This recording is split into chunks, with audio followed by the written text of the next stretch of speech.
Hey everyone, welcome back to another painting tutorial. Today, we're diving into something a bit sneaky, goblins from Darkholm. These little guys are not your average foot soldiers. They're nimble, tactical, and perfect for spicing up my already massive goblin army.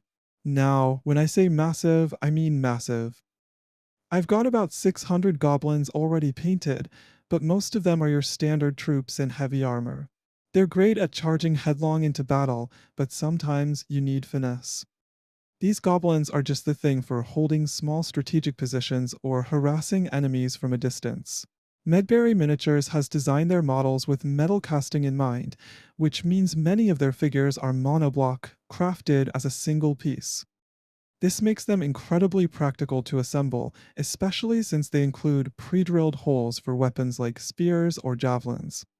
It's a small but thoughtful touch that really simplifies the process and saves a lot of time. To attach the parts securely, I use a combination of wood glue and ceramic strength super glue.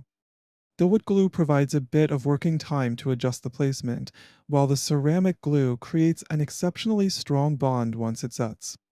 It's a reliable method that ensures everything stays firmly in place. For this project, I wanted a simple and cohesive paint scheme. I set a strict goal, 15 minutes per miniature. With 8 goblins in each squad, that's 4 hours total to get 2 squads ready for the battlefield. Let's get started. I began with a brown primer. It's different from the black primer I used for my armored goblins. The brown gives a warmer, earthier tone perfect for these sneaky skirmishers. Then, a dry brush of mummy robes across the entire miniature to bring out all those lovely details. Next, for the skin, I used scaly hide. I left the deeper recesses brown to give the goblins some depth and shadow. It's such a simple step, but it really brings them to life. For the weapons and accessories, I went with oak brown spears, bows, quivers, straps, all of it. Diluting the paint a bit helps create a natural gradient, with the darker tones settling into the recesses. The tunic got a coat of necromancer cloak, just thin enough to let the dry brushing underneath peek through. That accidental gray edge gives it a rugged, weathered look. I use matte black on the metal tips of the weapons for a base coat. I also use a highly diluted layer of matte black on the hair. This technique allows the underlying details to show through, giving the hair a natural shadowed effect without overpowering the highlights. For the hoods, I used Banshee Brown. It's a straightforward step, but the dry brushing from earlier adds just enough contrast to keep things interesting. The quivers and scabbards got a coat of fur brown, while the bandages were dry brushed lightly with mummy robes. And for the masks, I couldn't resist going bold with glistening blood. It's vibrant but still feels sinister enough for goblins. The weapon tips got a touch of plate mail metal. I didn't fully cover them, leaving a few rough spots gives that worn, battle-hardened vibe. Now for washes, this is where the details really start to shine. Light tone went on the bandages first, sinking into the textures to give them a worn, battle-hardened look. It's subtle but effective, making those wraps feel alive with history. Next, mid-brown on the hoods. It deepens the tone beautifully, giving the fabric a rugged, weathered appearance, perfect for the harsh conditions of Darkholm.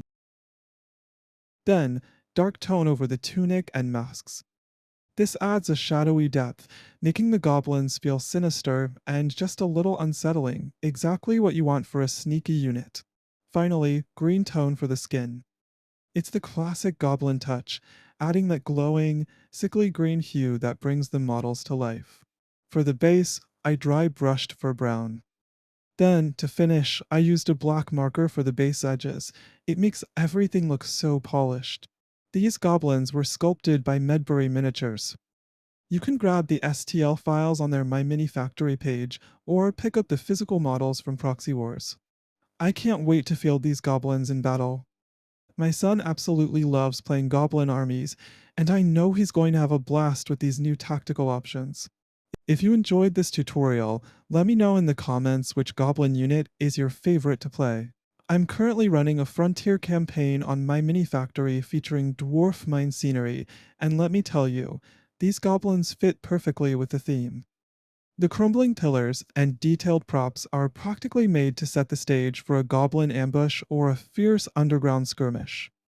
If you're looking to bring your games to life, these goblins and the mine scenery are a match made in the depth. Until next time, happy painting and see you on the battlefield.